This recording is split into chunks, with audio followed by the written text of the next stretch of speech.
Welcome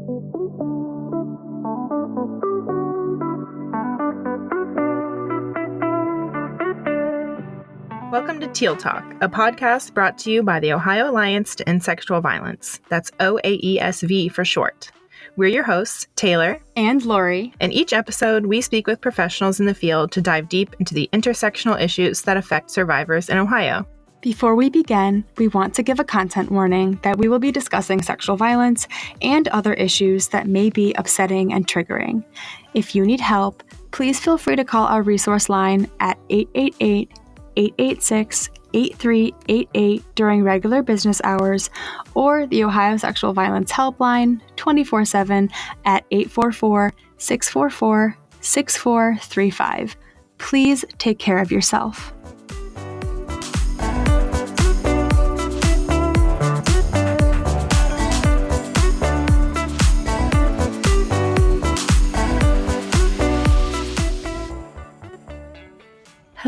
Hello, and welcome to Teal Talk. I'm your host, Lori Hamami. Today's episode's going to look a little differently. We just wrapped up our annual conference, Voices of Change, last week.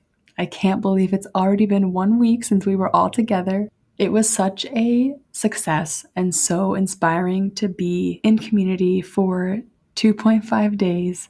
We dove into some incredible workshops that inspired us to be a voice of change. We highlighted statewide organizations and programs. We had motivating and powerful plenary sessions. We held an awards ceremony to honor some of the most deserving programs and people.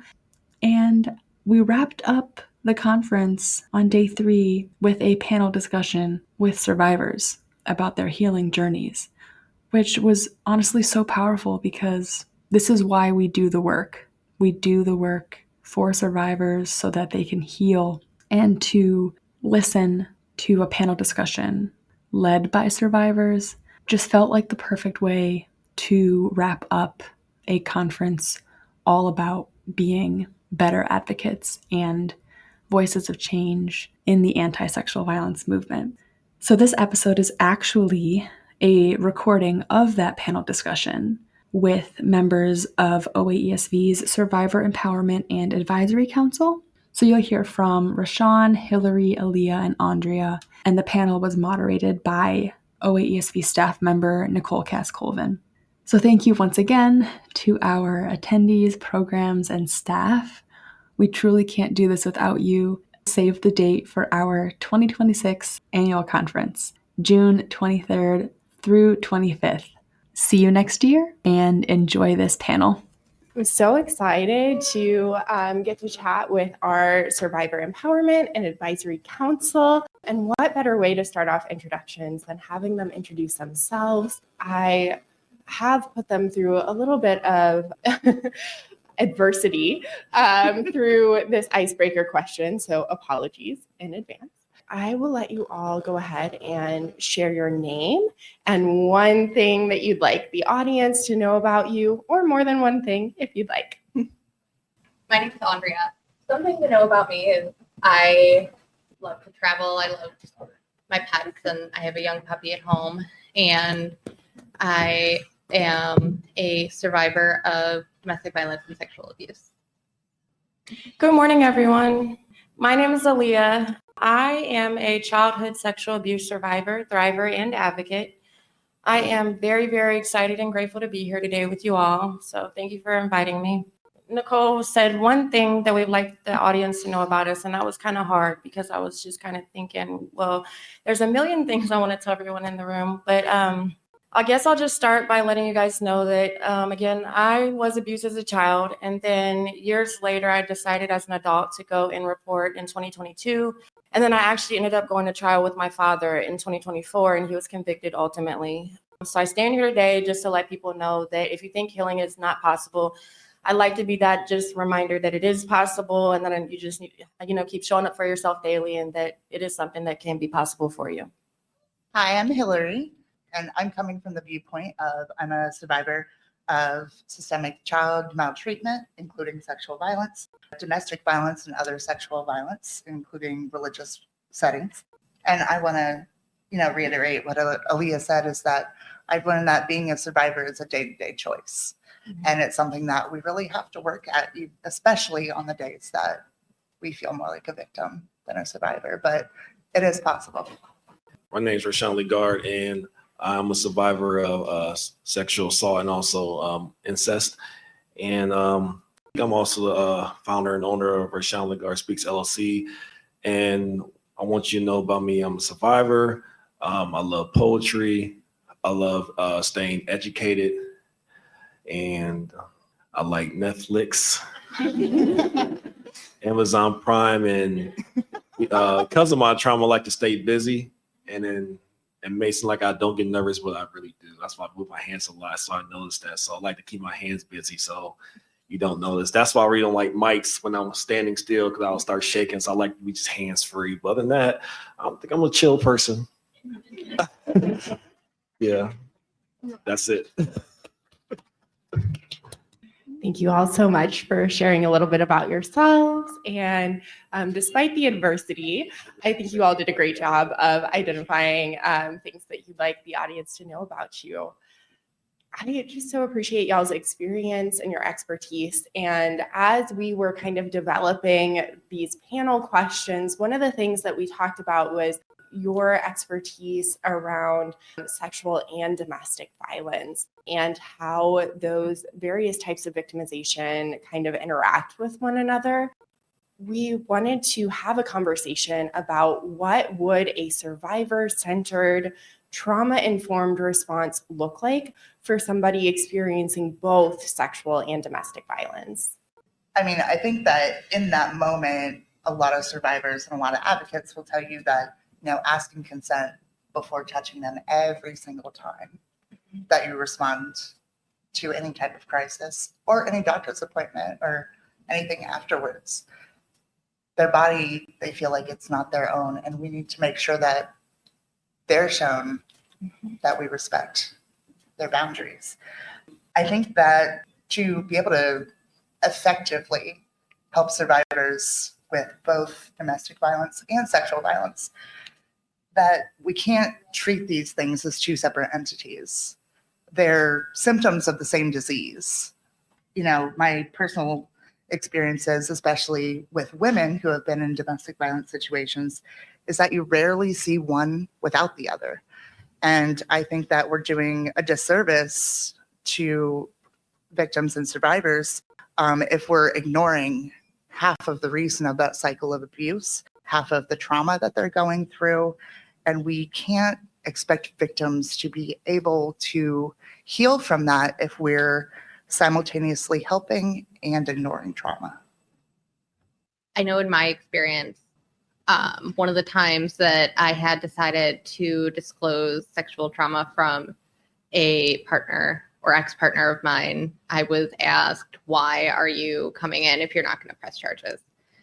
And I think something that's important to remember with both sexual and domestic violence is sometimes, in some circumstances, the survivor and those around them need to weigh the pros and cons of pressing charges and whether that puts them in more harm or not. And I think that's something that's forgotten sometimes within our systems. And there's so much black and white of reporting or not reporting, and there's not a whole lot of in between. And I feel like that's what's missed a lot, especially with somebody who has both, especially because with domestic violence, you're usually with the partner for a long period of time. And it might be with sexual violence as well, but just remembering that there is that in between of it might not be safe and there still needs to be some kind of trail sometimes. So for me, I think for what we can do is understand the interplay of physical, emotional, and psychological and systematic trauma, because that will help with choice, collaboration, and also empowerment and trust for us survivors. And to make that happen, I think we make sure we do our proper risk assessments, creating that safe space, and also just make sure that everyone in the organization is trained properly on that. Coming in through the door, that should be part of your annual training, even for new hires, anybody getting this trained, or even people that seasoned or been in the organization. From everybody from the top down, bottom up should be understanding of that.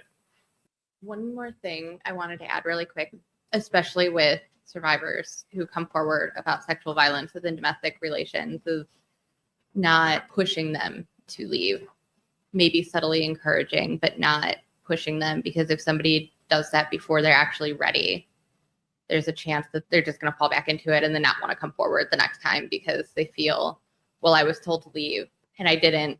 So I feel that adds more pressure to them instead of them wanting to come forward. It bothers me sometimes when I see all these survivors come forward and they're doing lawsuits. And social media is painting this image of the survivors as lying. And from my POV, if you didn't know anything or were just new into this domestic violence, sexual assault lane, you'd be like, she's lying, she's lying, she's lying, she's lying. Someone needs to come on there and talk about the back scenes of, they did report, and maybe the police said it was no case. It needs to be a better picture of social media explaining this, because they're showing a different image of survivors coming forward, and I don't think it's fair, because it's re-imaging us and giving a narrative that they just want money. And I don't think that's right. And I just wish it could change. And that's just my opinion on that. I think it's wrong how the narrative is getting pushed that way. Thank you all for sharing that. And I've been seeing a lot of nods and things out in the audience that people really are resonating with what you're saying. And I feel like you've shared a lot of things that could go better, things that you'd recommend. And I'm curious what a truly survivor-centered, trauma-informed reality would look like. There could be several ways. I think that anybody who interacts with a trauma survivor should realize the importance of consent and letting them know that they're safe. Even if you just really would love to give them a hug because they're hurting and you want to help, we need to have consent every time that we're touched. I think that as far as the domestic violence and sexual violence, I think those should be screened at the same time and treated as, issues of that same domestic violence situation. Whether it's manipulation or anything like that. Like I said, most of those go hand in hand with each other. And kind of bouncing off of what a couple other people have said, we need to treat survivors the same whether they want to report or not. It doesn't have anything to do with their strength, their courage, their ability to heal. It has nothing to do with that. It's a personal choice. Sometimes it can bring healing for people. Sometimes that's the thing that's least likely to bring them any healing. And I think that we need to respect all of those boundaries for every survivor. I like that. I love that, actually. Thanks for saying that.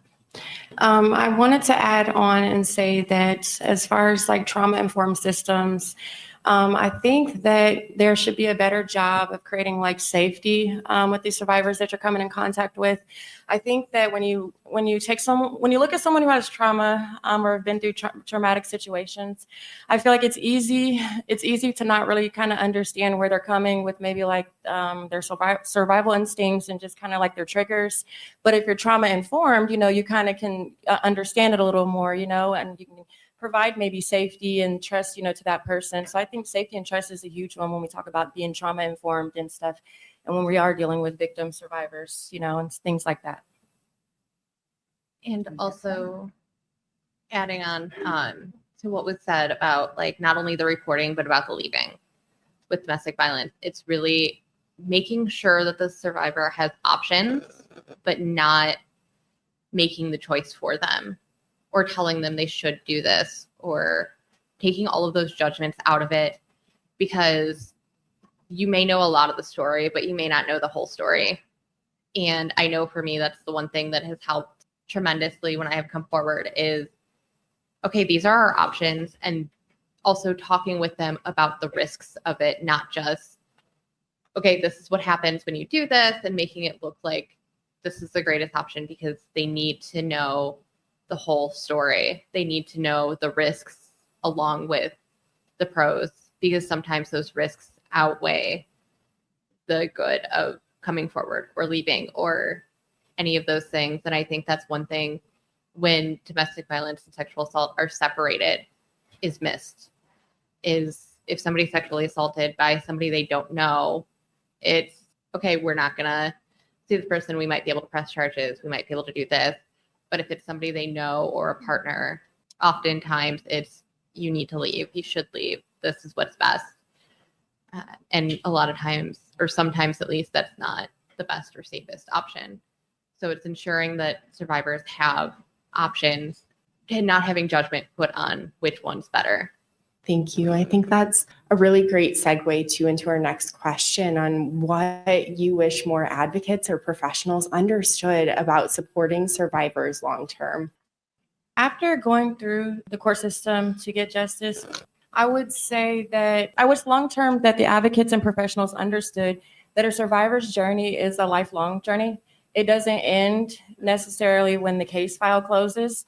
I know I heard at the end of trial a lot of, I hope this brings closure and some things like that.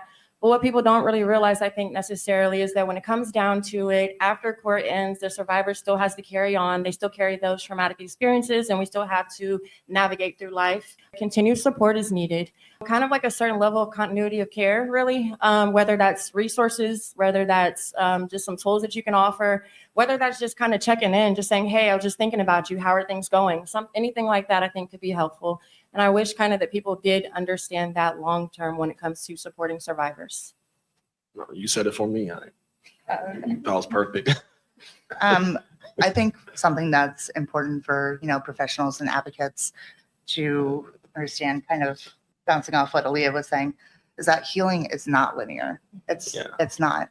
And that there are days where, I can step up on this stage and tell you, all of these strong views that I have. And there are some days where I just want to hide in a corner in my bedroom and pull the blankets around me and shut out the world. And it's still me. It's that healing that you have to fight through every day.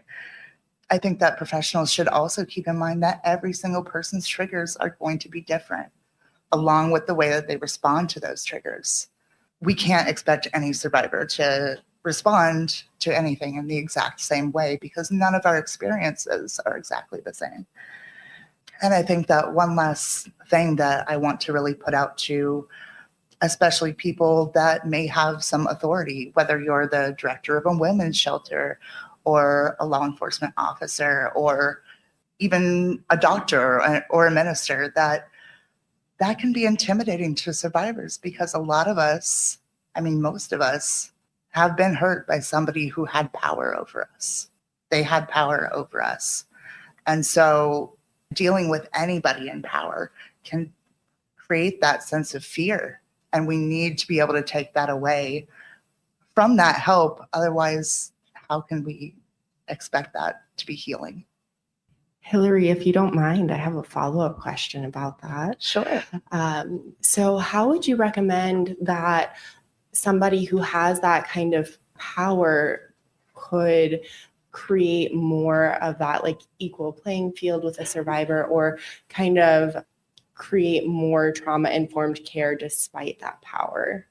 I think that creating safety is the first thing that you need to do.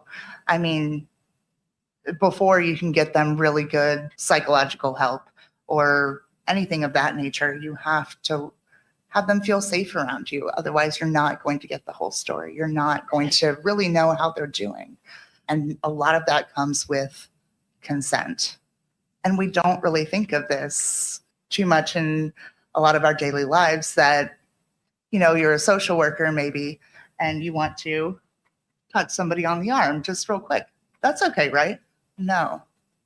We really have to show them that I respect your boundaries. I respect your safety, and that with me, you are always safe. Because at one point in time, especially those of us who have been through domestic violence, systemic abuse, at one point in time, we thought our abuser was a safe person. We put our trust in this person we thought was safe. And so we need to know and trust that you are safe for you to be able to help us effectively. I think adding on to that too, not only creating a safe space, but as much as you can as a person, empower, giving the person options. Almost like a parent with a child. Sometimes you can be like, okay, we can do this or we can do this. We can have a snack and then go to bed, or we can go to bed and then do something extra in the morning. That's just a simple example, but giving the survivors options so that they don't feel trapped in one choice. And I think if you're not a person empowered, just giving them options all of the time, because a lot of times they feel stuck.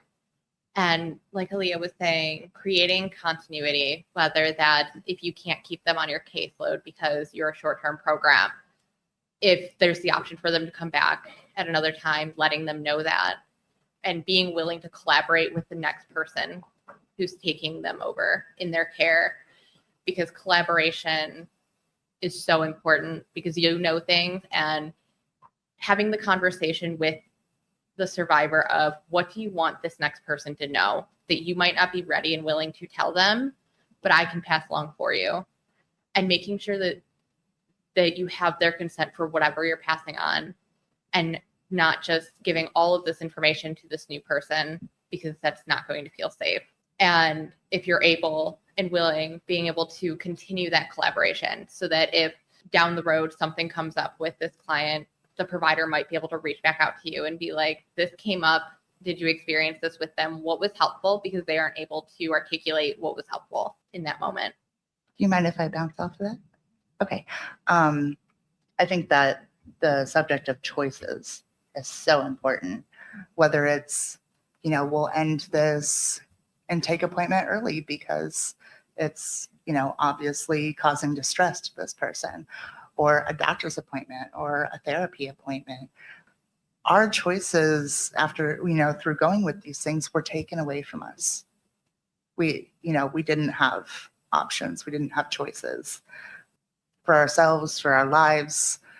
A lot of us aren't used to making choices anymore. And that is part of the healing process too, is just learning, okay, how do I make good decisions in my life and trust myself to make good decisions after this?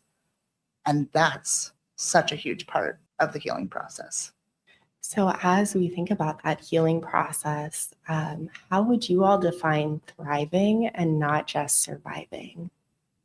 Putting ownership back into yourself, learning how to re-love yourself continuously, relearning how to love others, relearning not to hurt other people from your personal experience, even though it wasn't your fault, relearning how to find things that you like to do, hobbies, take a time for yourself, meditation, self-worth, words of affirmation, just learning how to be who you used to be, learning how to have childlike play again, learning how to celebrate yourself, learning that it's okay to cry and it's okay to have professional anger.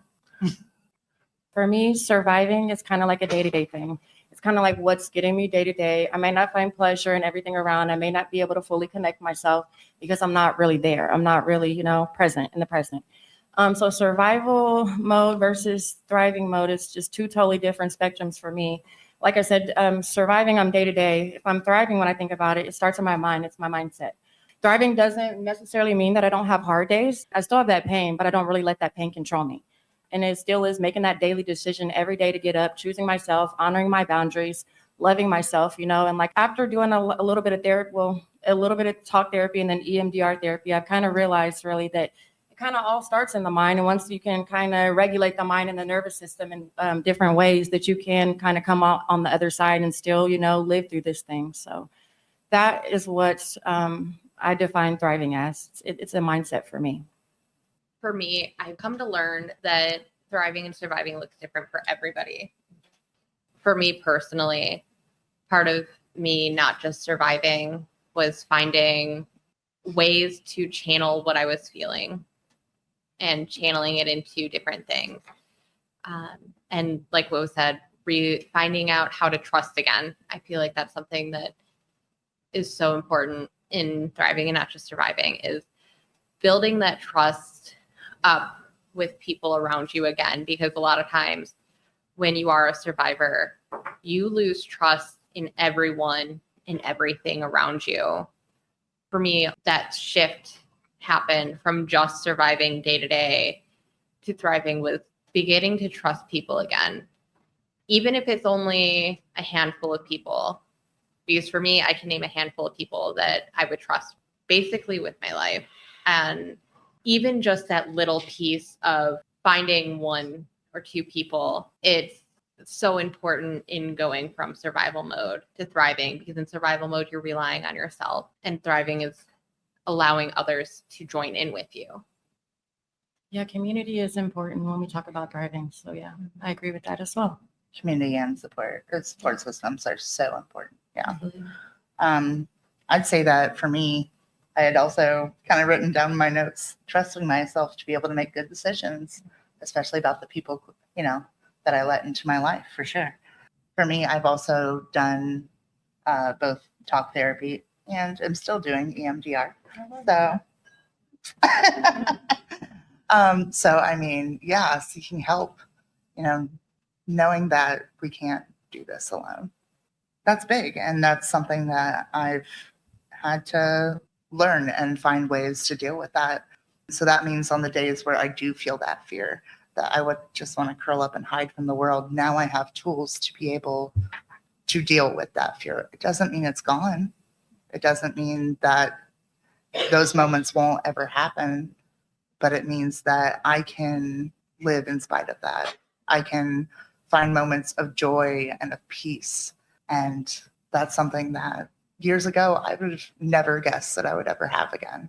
And a big part of thriving for me, since my stuff started so early, is not putting any more blame on my younger self, not feeling guilty, forgiving my younger self for maybe not doing what was best in the situation, but knowing that I didn't have the tools to even know what the situation was, or the tools to know what to do in that situation. I've had to really love and forgive my younger self and put realistic expectations on that younger self, that you can't do something that nobody's ever taught you how to do.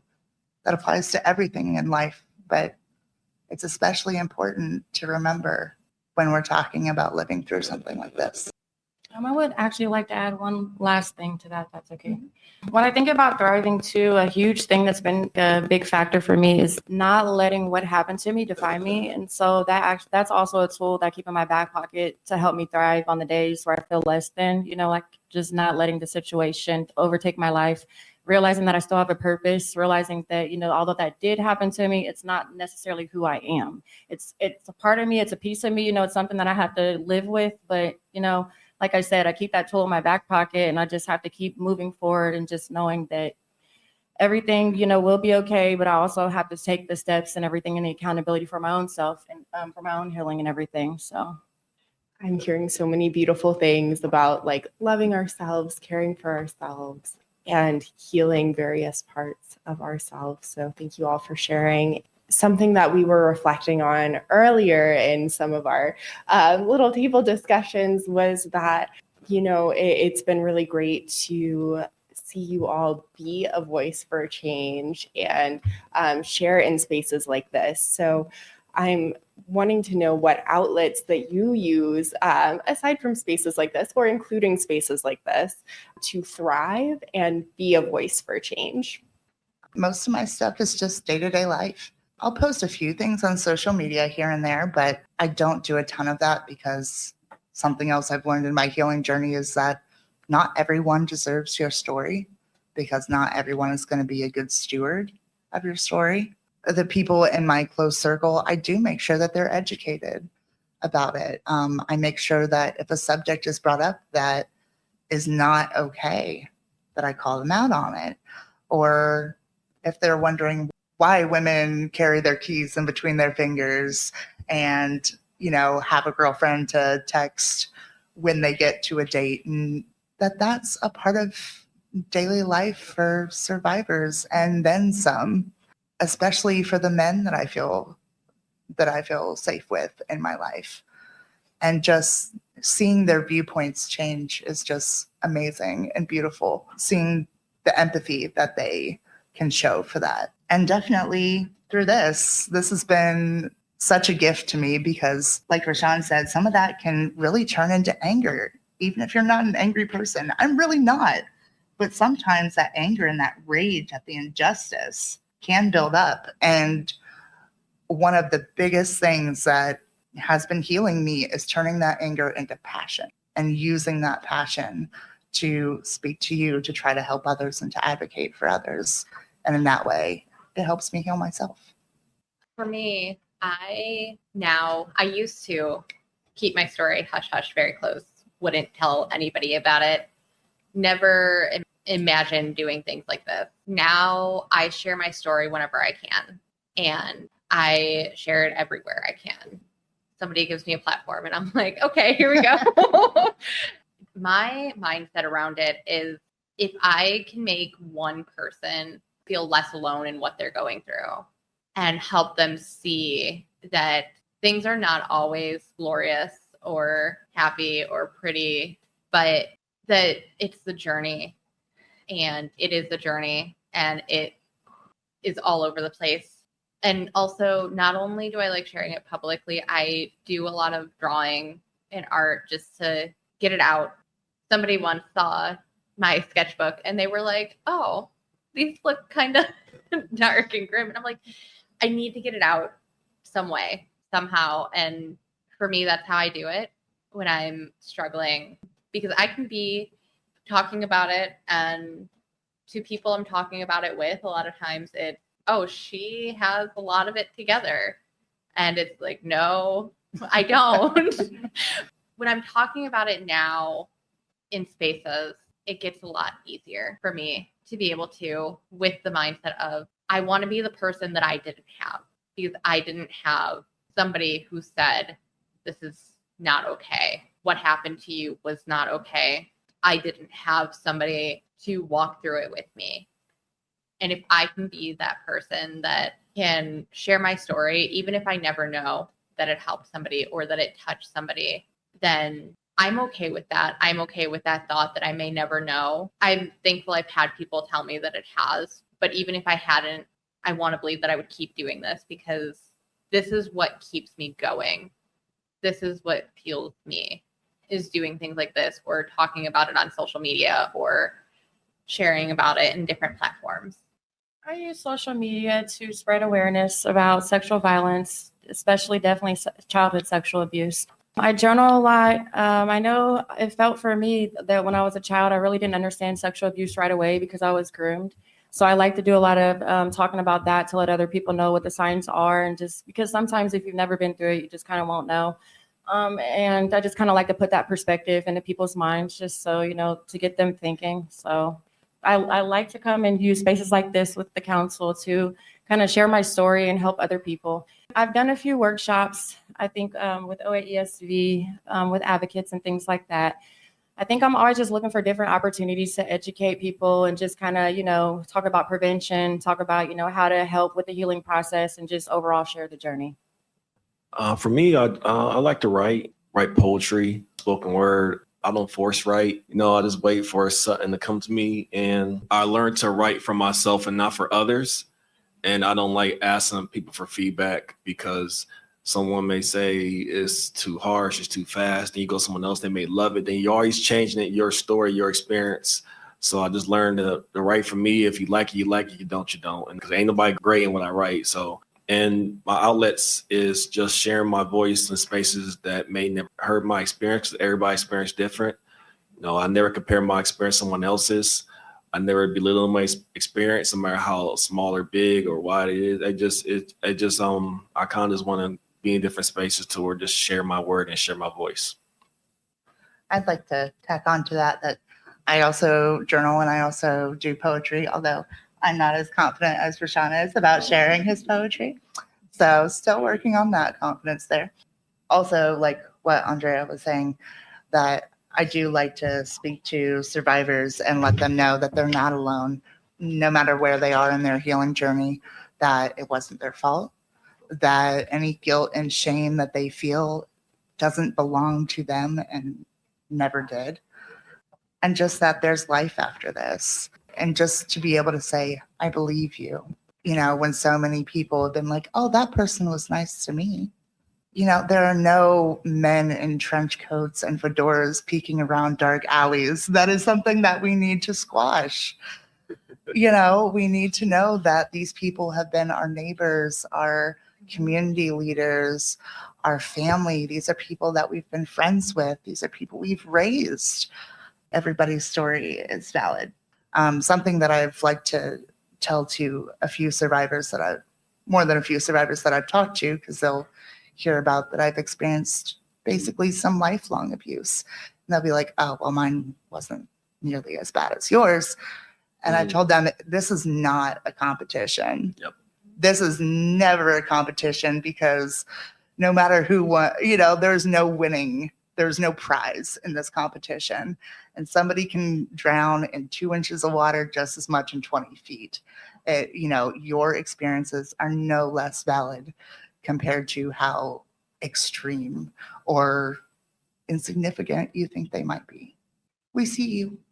Thank you all so much for sharing. And I think that something that we discussed as well is that if you have an example of something that you have created related to your healing process and being a voice for change, to feel free to share that now. No pressure, though.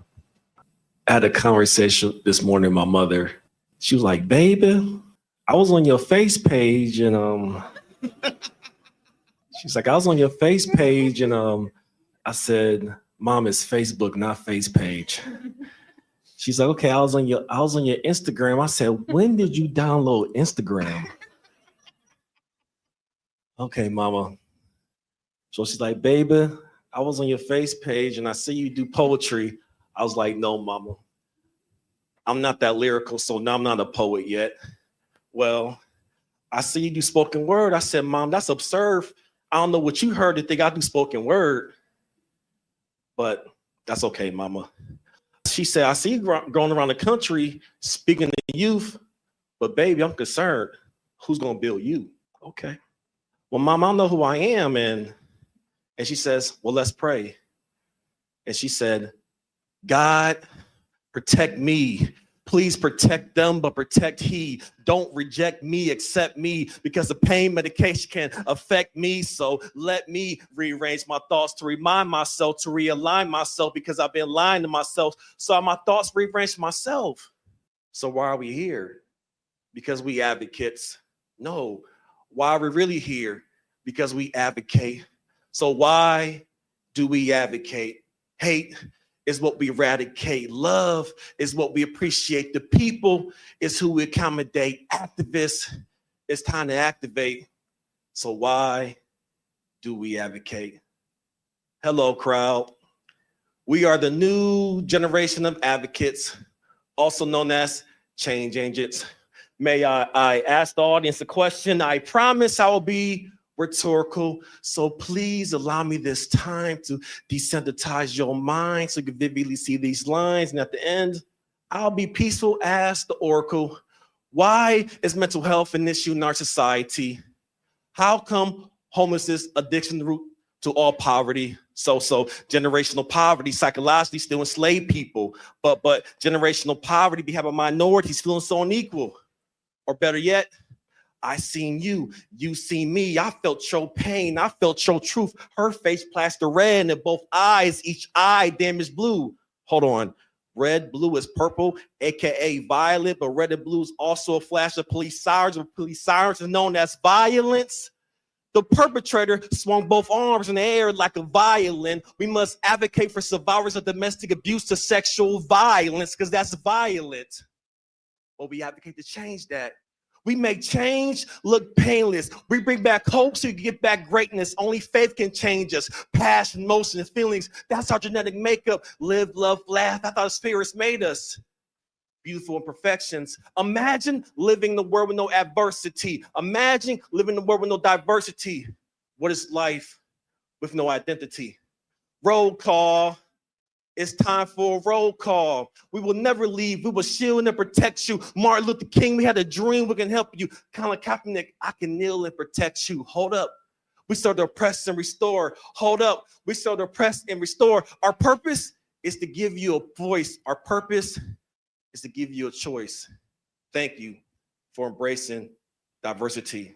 Thank you for overcoming adversity. Advocates, we need you. Thank you. Incredible. Thank you. Did you want to say something, Rachel? I see you. No, y'all looked at me like, yeah, I'm done. Done for the day. Did y'all want to share anything else about anything else that you've created? We also have one more question if you'd like. Our last question, how has your definition of healing changed over time? I think that my view on how healing has changed over time is that I used to just strive to function in today's world, to be able to live without enough fear just to go out to eat and to hang out with some friends and go to a family picnic or, do something like this. But I never saw a healed me. I never saw a version of myself that I thought would experience joy because it had been taken from me at such a young age. And for me now, healing is not going back to any part of me that I used to be, but figuring out who I want to be, whether that's how I wear my hair to what I will allow in my presence. Just being able to be more fulfilled, to feel more whole is my goal now. The definition of healing has changed so many times over the course of this journey. To be quite honest with you guys in this room, I do feel like it's really just been like a transformative experience. And what I kind of mean by that is I've experienced the ups, the downs, the highs, the lows, disassociated me, joyful me, grateful me, just a lot of different versions of myself. And so that's what I mean when I say healing has changed so many times for me. I just want to bring up a couple years ago when I first started therapy, one of the first questions that I asked my therapist, and I'll never forget, was, hey, how do I know when I'm fully healed? She really couldn't give me a direct answer right then and there. That answer really is complex and unique because all of our experiences are different. So at the end of the day, it's just been really transformative for me, and things just change. I just am reminded all the time that healing is not linear. It's not a straight line. Some days we can get up here and do a panel like this, and other days, it's just kind of like resting. So healing it's ever so changing every day of my life and with every season. My definition of healing has changed so much, even in just the past couple of years. A lot of that is that I used to think healing meant getting to a place where you are fully healed. And I no longer believe that. I believe that healing is something that happens every day that you're still here, every day that you are fighting. Some days are easier than others. Some days are much harder, and it's still healing. I've learned that healing is so different for everybody. I look at us sitting up here all of the time, and I think about it. I think about how different our experiences are, how different what we do each day is. And it reminds me that healing is not getting to a place of being healed. Sure, you may get to a place where things are a little easier, but what happened to you is still part of you. When I would get asked the question, would you go back and change what happened to you? I used to say yes. And now if somebody asked me that question, I would say no, because then I wouldn't know the things that I do. I wouldn't have had the experiences that I have. My journey of healing is finding my voice. And I feel like that's a big part of healing, no matter how you do it, whether you do it publicly or quietly. It's reclaiming your voice and reclaiming yourself. For me, that is very much sharing publicly and sharing my story, because that is what keeps me going. That is what keeps me on this journey. And I know people in my life who have been through things and they do it quietly with people in their lives. And that is completely okay. Everybody heals differently. There is no cookie cutter healing. It can change over time. My healing in the past looked so different than it does now, because I believe from the moment you exit a situation, you are healing.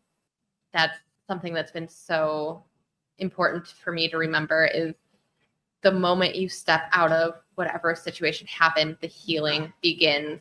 And it does not look pretty at the beginning like most people think it does. The moment it ends, the healing begins. My mic decided to give up after that, so I think that is officially a mic drop moment. Gosh, I feel like we've done panels a number of times over the past year and a half, and every single time I take something new and beautiful away from it. Thank you so much for sharing your heart and your healing with us, your laughter and your tears, and for being a voice for change. Thank you. And I think that is the end of our panel. If we can give our panelists a round of applause.